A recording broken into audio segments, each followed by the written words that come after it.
Hello, ladies and gentlemen. Welcome to the Tanks World Podcast. Or, I still haven't made up a name for this yet. Why mess with perfection? Yep. That is the title now. Tanks World Podcast. We're, gonna talk about a movie. I wonder which one. Well, if you guys are looking at the thumbnail, if you're listening to the audio version, well, because there is no really other version. So, it's Dragon Ball Super Hero. Dragon Ball Superhero. I know, confusing. Tongue twister. This is the second Dragon Ball Super movie, and also the second movie to actually be considered canon to the anime. Which one was the other one that was canon? Broly. Oh, yeah. Not Resurrection F or God. I mean, those are like sort of canon, but I think they are kind of superseded by the fact that the anime version of Super adapted them. Mm-hmm. So we kind of got to take those versions as being canon, Mm-hmm. whereas the movie versions are probably just canon to the other movies. Maybe. Yeah. It's a slippery slope. Apparently the manga version of Super did recently wrap up a storyline that leads up to this movie, which I have not read. So I am so far behind on Super, it's not even funny. The show I am 100% completed with. Well, yeah, but not the manga. I'd say definitely stick with the anime version of the series until you get to the arcs that take place after that. So the arcs after the world, not the big battle royale. The universe survival arc, Mm-hmm. yes. But we're talking about beyond that, because this is, again, the second movie set in the Super timeline. This is getting confusing. Did GT even happen? At this rate, no. No. We don't want it to happen. GT has been deleted. You know, there's a part of me that's still hopeful that something happens that allows it to remain canon. Why? I don't know. It ended on Super 17. No, it didn't. It ended on the evil dragons. See? That's how much I don't care.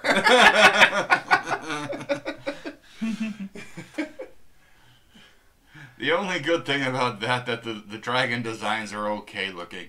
Yeah, we're not here to discuss GT though. All right, we're here to talk about. Here's this tongue twister again. Dragon Ball Superhero. There you go. The fuck. It's yeah. It just starts off with a recap of the Red Ribbon Army saga and the Android saga. Mm-hmm. Before basically telling us that Commander Red's son, Magenta, basically took over the family business as the Red Pharmaceutical Company and has been amassing a fortune to rebuild the Red Ribbon Army in secret. Yeah, he rebuilds it. He also explains that it was through his funding that Dr. Gero was able to create the androids that were the Menace in Z. They got better. Yes. One got married and the other one's on an island. Actually, they both got married. They did come out getting married. We don't see... Of course, there were more than just two androids, but... We miss you, 16. Yeah. 16. His head got crushed. Then Gohan snapped. Yeah. Why are we talking about Z? It's a good show. Yeah.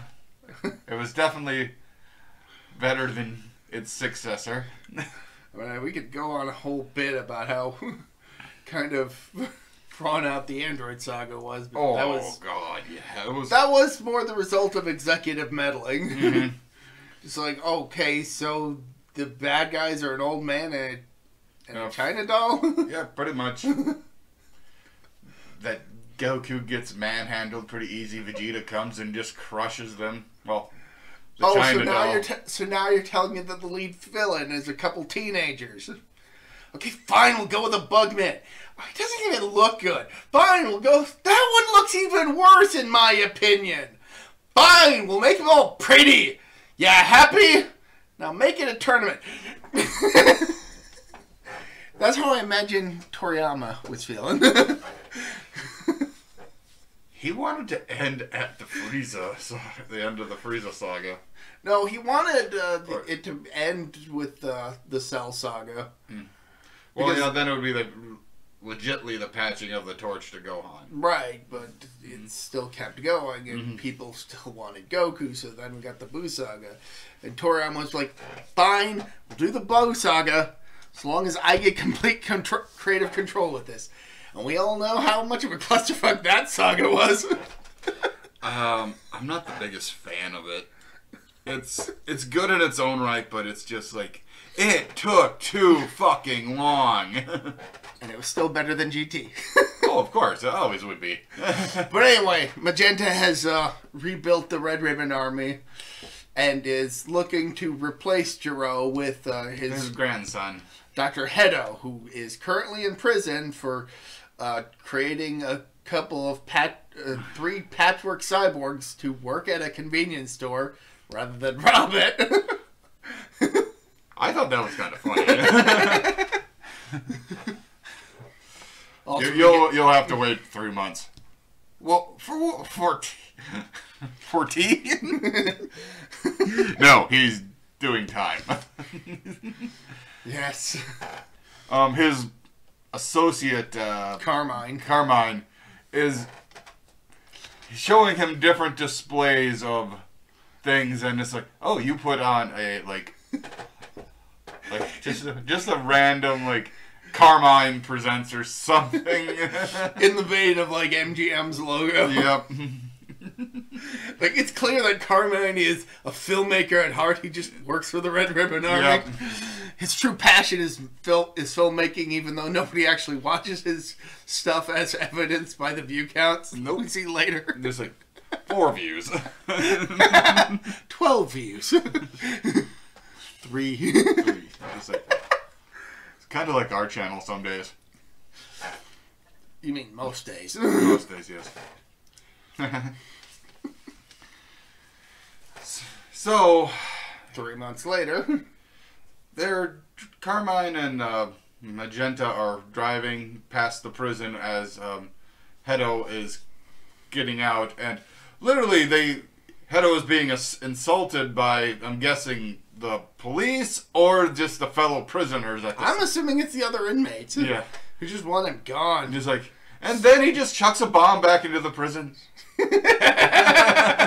Just blows the door off his hinges. Yep. Just casually walks away. And he's then approached by Magenta and Carmine, and he's basically figured out what's all going on because he's not stupid. No. But he gets bribed pretty easily by Oreo cookies. And I don't blame him. That is fair. But Magenta basically explains that he's trying to save the world from Capsule Corp's evil army. Because...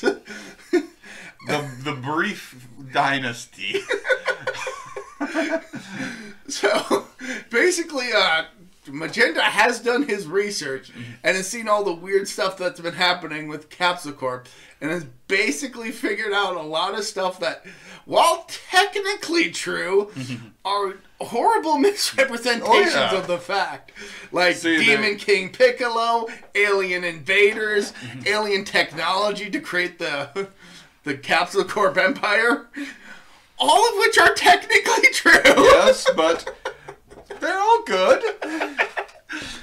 King Piccolo was evil at one point. A lot of Bulma's friends were once evil. I don't know what you're husband talking about. I don't know what you're talking about, but whatever. No, meaning like. No, I was. Oh. I was referencing the character later. Oh. I have no idea what you're talking.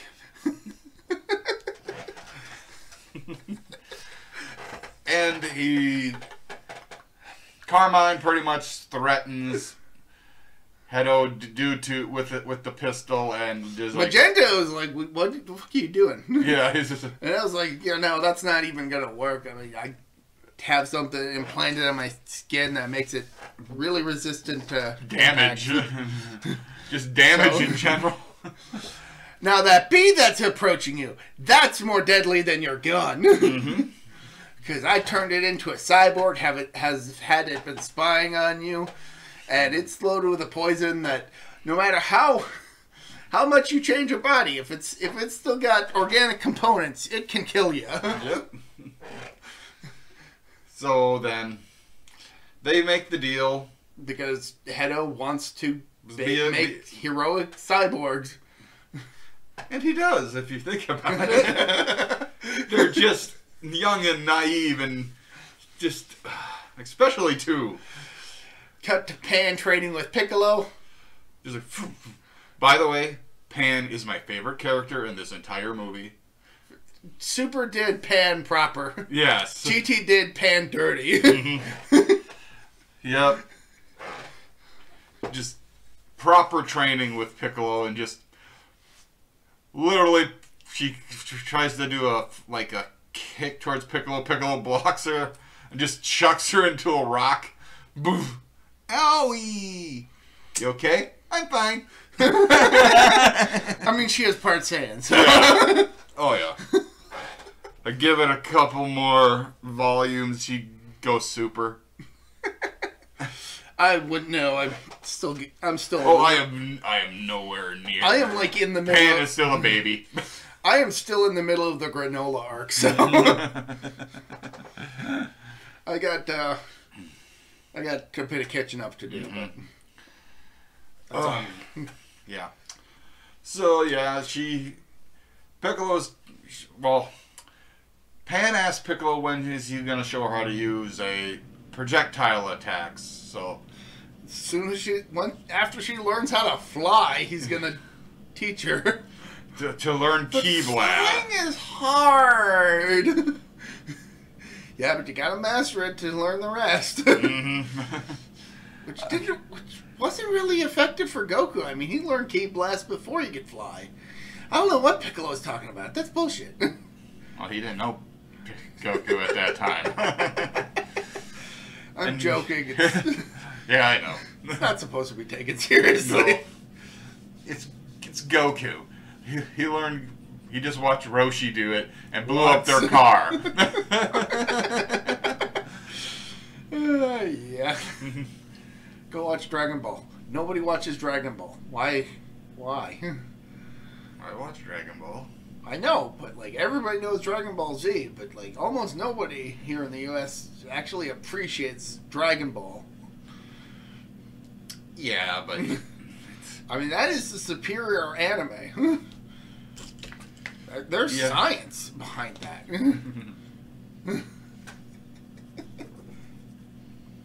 Anyway. Yeah. It is, but it also isn't at the same time. Anyway, Pan goes off to preschool. Yeah, preschool. And then Videl gives Piccolo a call and he's meditating and asks him to pick Pan up after school's done because she's got a class going on and Gohan's busy with research. Mm-hmm. And by the way, she was willing to give him food, but he lives on water. And also he wants. I'll buy you another one of those plushies you like. No, don't. One was too many. I just love how he actually holds his phone. It's just like. That's how I imagine L would in Death Note if he had a smartphone. Yeah, probably. No, but he did kind of like. He did that similarly with the flip phone. Yep, but very far away from his ear. Just. Yeah. So then, Piccolo goes and talks to Gohan. Who's in the middle of researching ants that can go Super Saiyan. And then he's like, when was the last time you did some training? We got Dad and Vegeta here. It's just... Spoiler alert, Dad and Vegeta are not here this time around. Yes, and actually, in this Dragon Ball superhero movie, they're in the movie, but not the main heroes. They're like the F plot. Yeah, literally. They are so far in the background, it's easy to forget that they're there.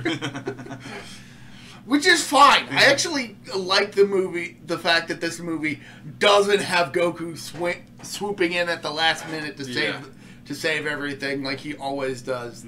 That's something that's one aspect of this movie that I greatly appreciate. Yes. And I greatly appreciate the entirety of this movie. And also one of the best parts of this movie, Bulma is trying her hardest to get a hold of Whis so Goku and Vegeta can come and help. We'll get to that soon enough, but... So, pretty much, Piccolo ends up throwing a punch at Gohan.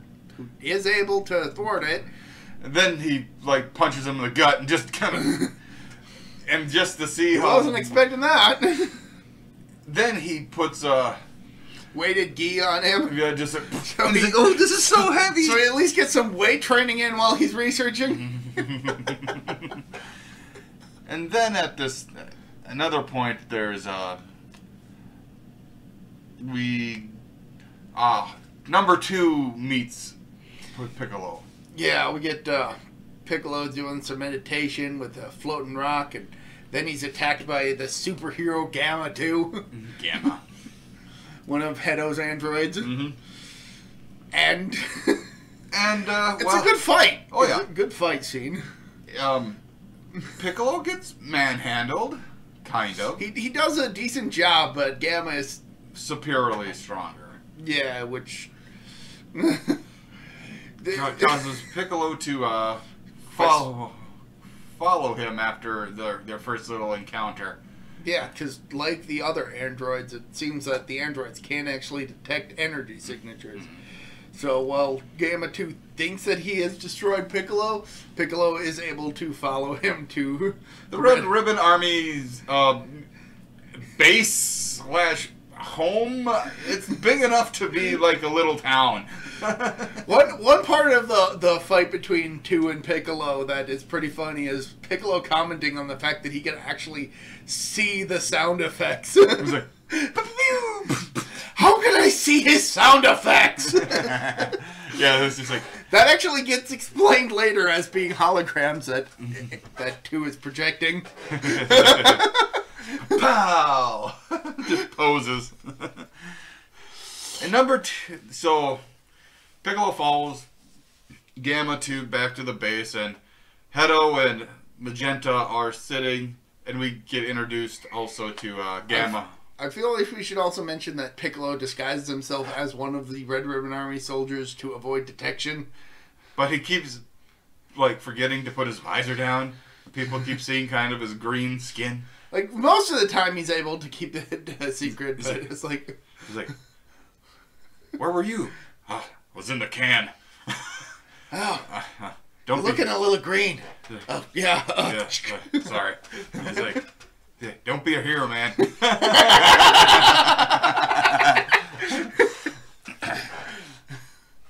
And honestly, I feel that none of the soldiers of this version of the Red Ribbon Army are really that evil compared to the original Red Ribbon Army.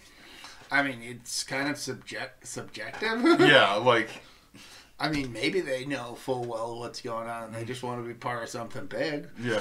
Maybe the paycheck's just good. Yeah, maybe just because the little general guy, and then the big Burly dude. Yeah, 15 I think he is. It's just and they tell him to go get Mr. Satan's daughter. Well, this is after Piccolo, after learning what's going on, he gets in contact with Bulma, who tries to get in contact with Whis, which then gets us to the fact that Goku and Vegeta are with Broly on Beerus's planet, trying to help Broly control his rage.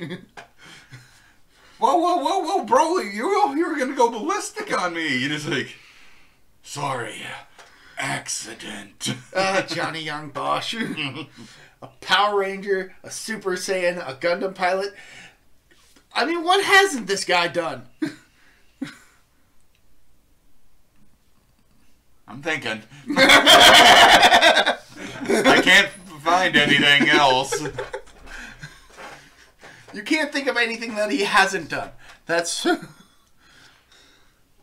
Well, I believe he was in part of Soul of the White Dragon. Well, I haven't seen that. That isn't out yet, so No. I don't know. I mean, I know he's a Soul Reaper. I know he's a Shonen Jump series star. He's a Super Saiyan now, a Gundam pilot. A couple Gundam pilots, actually. He led a rebellion. Yeah, he's a busy guy. Okay. Christ. So there, Goku. Piccolo's pretty much the main star of this movie. But Goku kind of slightly insults Vegeta by saying, you're not gonna get, your body's gonna get soft if you're just sitting on your rock. But Vegeta is meditating because he's trying to be able to tap into the same kind of instinctive, power that Jiren was able to during the Tournament of Power, which Whis commends him on for figuring that out. And it's pretty much Whis can do the same thing. Also, probably Beerus. Oh yeah, it's because they've had a lot of training. Either that or the Angels have like some natural affinity towards it. But Beerus gets introduced to Broly. She's like, what is that freak show doing in here? And then he meets Lemo. And yes, Lemo and Cheelai. Cheelai, yep. He's like, and he allows them to stick around because Lemo's cooking is good and Cheelai is cute. The funniest line has to be like, literally in this scene, and just like, Beerus sees her and just like a shiver goes down his spine. No, goes up his spine. And he's like, all the way to his ears. Just like, he also kind of does a jaw drop. She can stay. Wait, what just happened? Whis, well, Lord Beerus does have a type. Surprised you hadn't noticed until just now. Probably, and also, he's like, during the eating scene where he's like, Whis, you're fired. Whis was like, oh, you can't put me out on the street.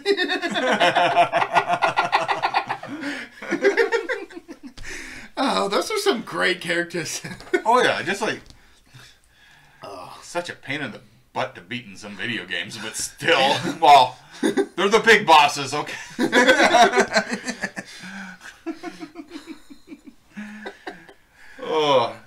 But anyway, they have lunch, and then Goku and Vegeta get into a fight because Whis tells them to fight. But to fight without using like Kamehamehas or any other planet-shattering techniques. And the point of the fight is to show Broly that you can fight with your strength without destroying the ground you're standing on. Mm-hmm. And Broly just sits there and is like, you just see his eyes just going back and forth trying to follow.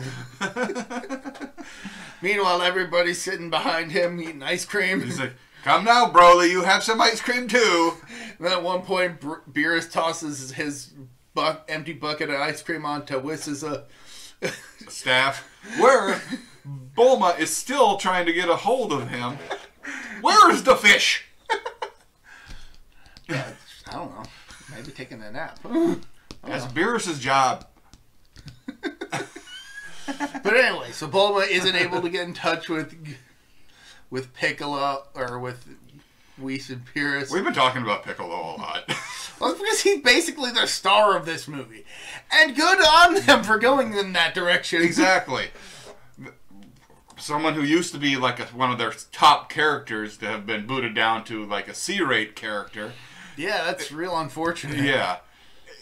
Now he's probably back up to an A class with his new thing that we're going to talk about eventually. So with Goku and Vegeta not on planet, so they're out of the picture. I just kind of really like how like he's talking to Bulma. I guess I'm going to go back to the Red Ribbon Army base. Like at some point he goes to Kami. No. Well, Dende, but it's Kami's lookout. Yeah. Dende is Kami. Yeah. So he flies to get some sensu beans, and then goes to the top, I believe, of the lookout to. Where was Mr. Popo? He could have put a stop to this. He could have put a stop to this just by staring at them. If not for the fact that he's technically a racist stereotype. Yeah. Yeah, that's probably the biggest reason why we haven't seen Popo since GT. Mm-hmm. Just. I think at one point they changed his skin color to blue, which I don't think made it better, personally. It's kind of like the Jinx thing. Yeah. Yeah. Yeah, so he gets 2 sensu beans. Because apparently that's all that Korin has available. Well, I guess he didn't really have to grow any. There was no big evil threat. Yeah, but when you consider when the sensu are first introduced, he has a whole jar full. Mm-hmm. And this was back before they became an all heal. Mm-hmm. Yeah. And then Piccolo literally asked Dende to do what Guru did on Planet Namek to tap into all his power. And then Dende tells him that you have to be a certain age to learn that ability. I haven't learned that yet. He's like, ugh, Piccolo's fine. Just... Can the dragon do it? Yeah, but I can modify him a bit to do it. I'll do it. So pour some I'm thinking that's like the secret water. Some sort of holy water onto the dragon. And it just changed shapes in its little jar. And then Dende's like, okay.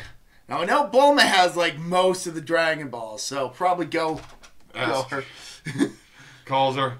Have you got trying to get a hold of? He's like, do you have the Dragon Balls? Basically, the explanation is that since all the bad guys are always trying to get their hands on the Dragon Balls, Capsule Corp basically has a division specifically dedicated to going out and seeking out the Dragon Balls. Yeah, it's actually kind of funny because there's one where there's a pterodactyl has one in its mouth.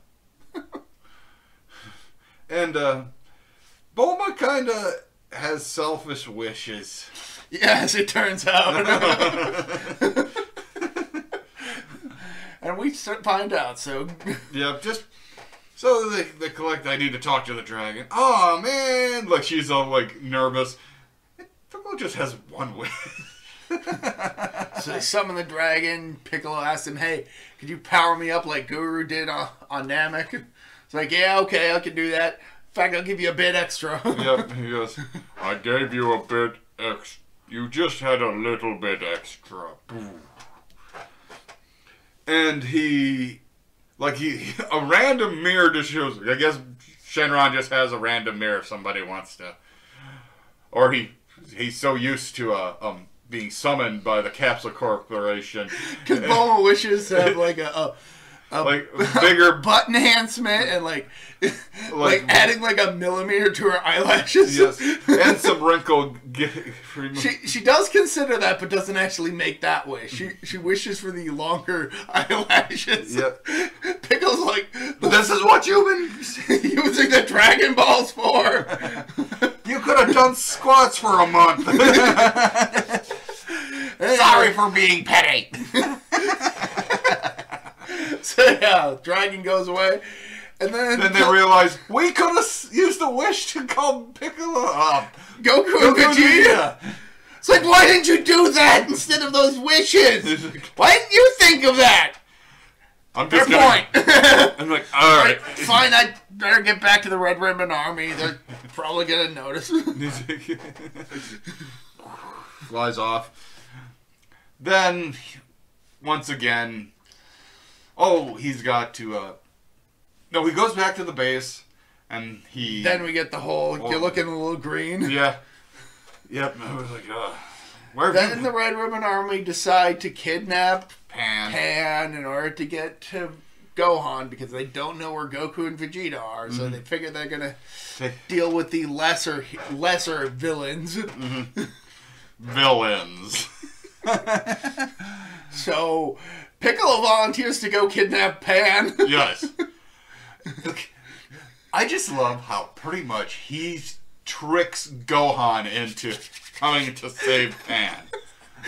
I mean, has a brilliantly laid out plan. So he and this big other guy go to kidnap Pan, and Pan immediately punches the guy out. Like her teacher's like, Pan, why'd you do that? He's like, Piccolo goes up and is like, oh hey Piccolo, he's like, I didn't know he was with you. Yep. It's like, how could you tell it was me? I could sense your energy. It's like, oh, that's fair. Like, all of a sudden, hey Janet, he explains it. He's like, yeah, Mr. Satan once.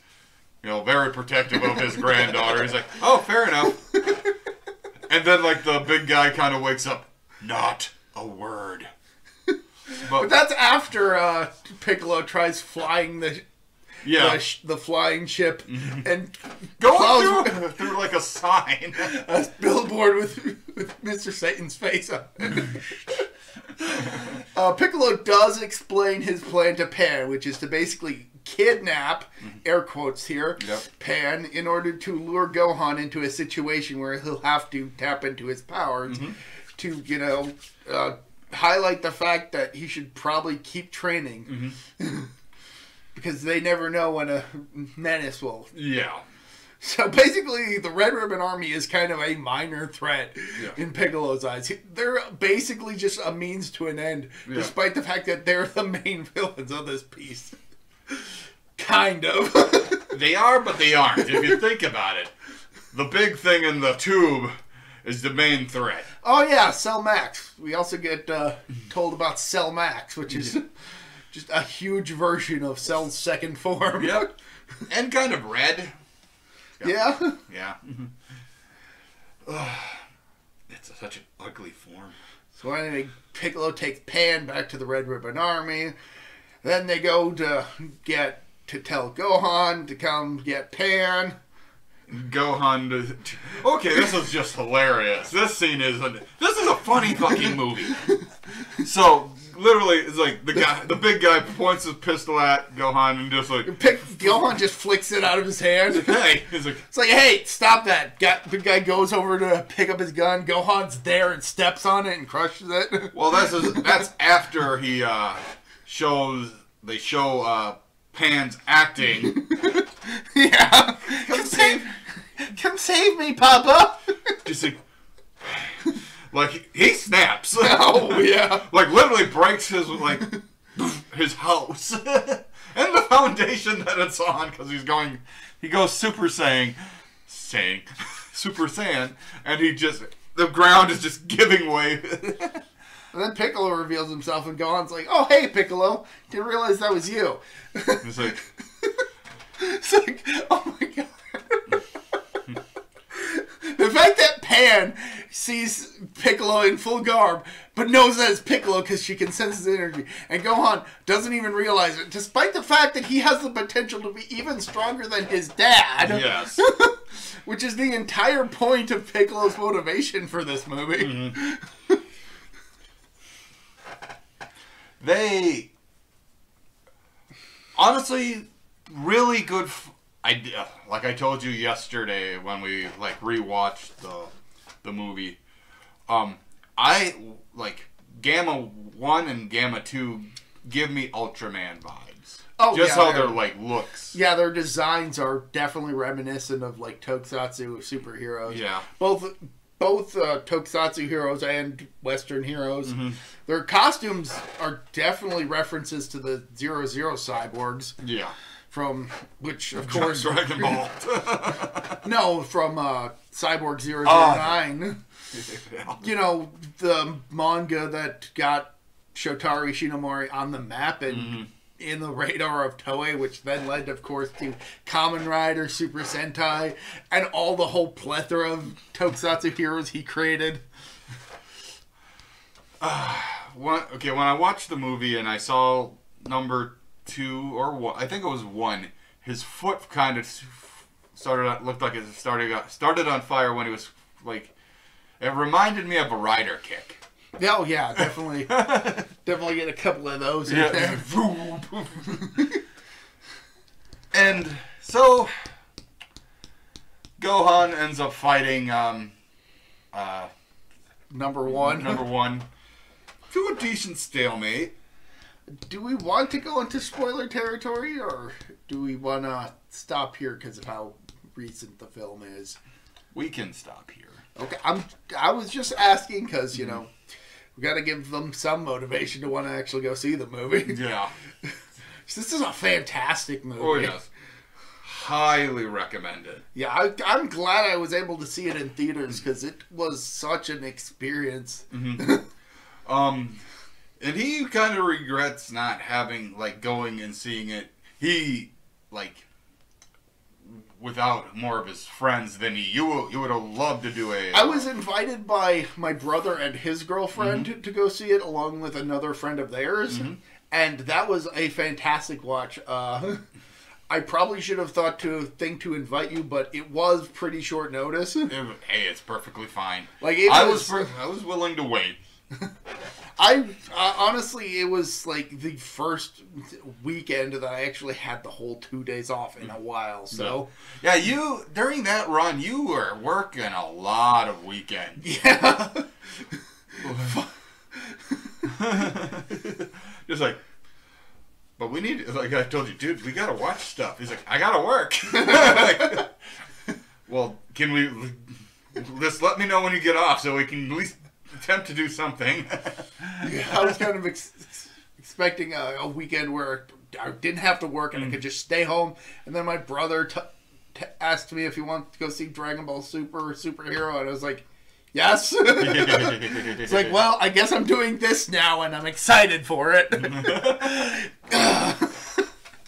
That's we talked about it now, and yeah, I had initially considered doing a End Friends video on my channel, or podcast on my channel, with my brother, because we had talked about it after that, but things didn't quite work out.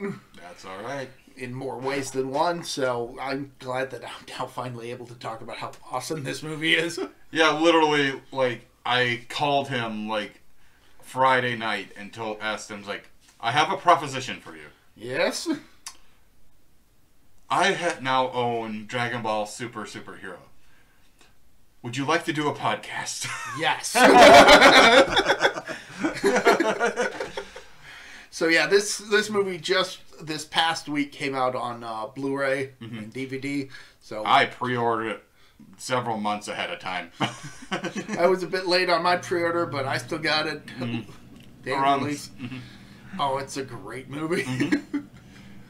Just Piccolo being pretty much the main role was actually kind of this nice. movie is definitely a Piccolo and Gohan movie. And I'm so glad for it.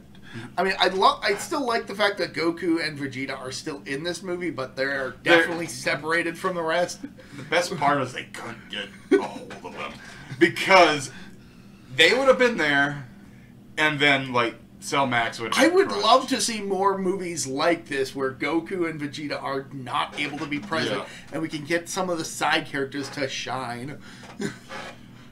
Yeah, that would be pretty good. Just bunch.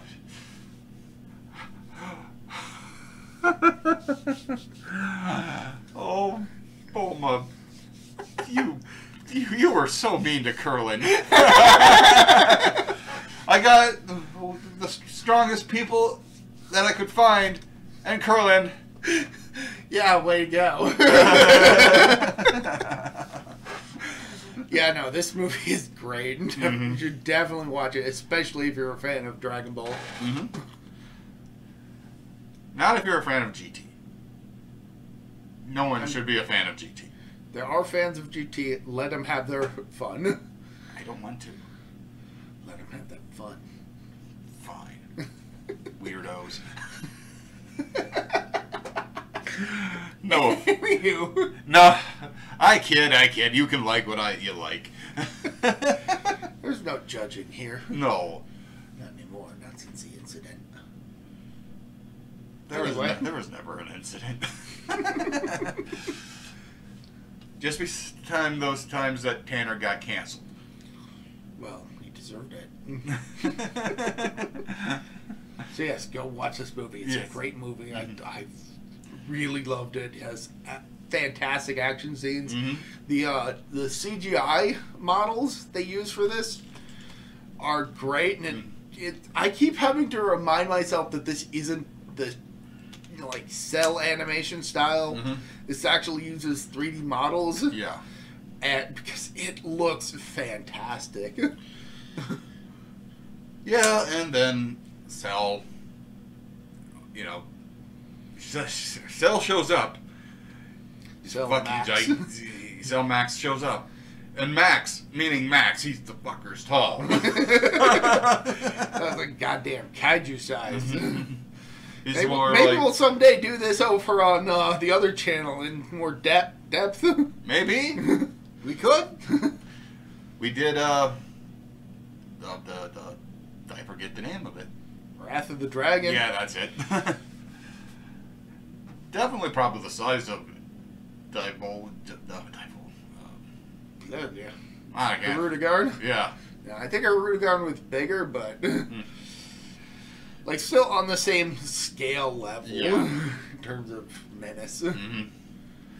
Plus, we do technically get like kaiju-sized fighting. Oh yeah, Piccolo does get big. Dude, spoilers? Yeah, it's fine. Okay. Yeah, watch this movie if you are a Dragon Ball fan, because you will enjoy it. I loved it watching it in theaters. I enjoyed rewatching it at home. It's a great watch.